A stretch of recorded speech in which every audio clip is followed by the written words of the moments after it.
ఆదిలాబాద్ జిల్లాలో పెద్దపులి సంచారం కలకలం రేపింది. రాత్రి ఉట్నూరు మండలంలోని వంకతుమ్మ అటవీ ప్రాంతంలో చాహకాటి జంగు అనే రైతుకు చెందిన ఎద్దుపై పెద్దపులి దాడి చేసింది. ఉట్నూరు మండలంలోని చీమానాయక్ తండా నాగ్పూర్ సరిహద్దు ప్రాంతంలో పులి పాదముద్రలు కనిపించాయి. సమీప గ్రామ ప్రజలు రైతులు అప్రమత్తం ఉండాలని అవగాహన కల్పిస్తున్నారు.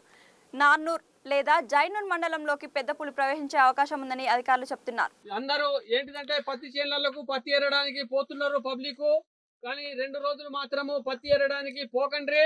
మరియు మీ యొక్క పశువులు మేకలు ఏవైనా కానీ వదలకండి. 2 రోజులు కట్టుకొని ఇంటికాడ వాటికి మేత వేసే ప్రయత్నం చేయండి. పులి తిరుగుతున్నది.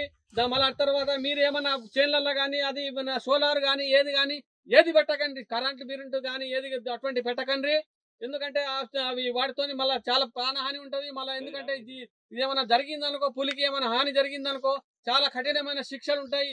మళ్ళా బాగా జుర్మానా 7-8 సంవత్సరాలు మీరు అక్కడ జైల్లో ఉండాల్సి వస్తుంది. దయచేసి మాత్రం మీరు దానికి హాని పరచకండి. అది ఆగది, దాని దారిన దాని వెళ్ళిపోతుంది, ఆగది. ఎందుకంటే దానికి మీరు ఏమైనా కరెంటు వైర్లు కానీ చుట్టుపక్కల ఏమైనా పెట్టినట్టుంటే అటువంటి ఇమ్మీడియట్లీ తీసేయండి. విన్నారా? ఎందుకంటే మీరు పశువులను వదలకండి. 2 రోజులు మనం కట్టేసుకొని మేత వేయండి. ఇంకోటి పత్తి వేరడానికి మాత్రం ఎవరిని పోకండి. ఎందుకంటే అది అటాక్ చేస్తుంది. మరి ఎందుకంటే రేపటి రోజు మళ్ళీ అయిన తర్వాత లాభం లేదు. కాకముందే మనం జాగ్రత్త పడాలి. పెట్టకుంటే సంతోషమే, పెట్టకుంటే చాలా సంతోషము. కానీ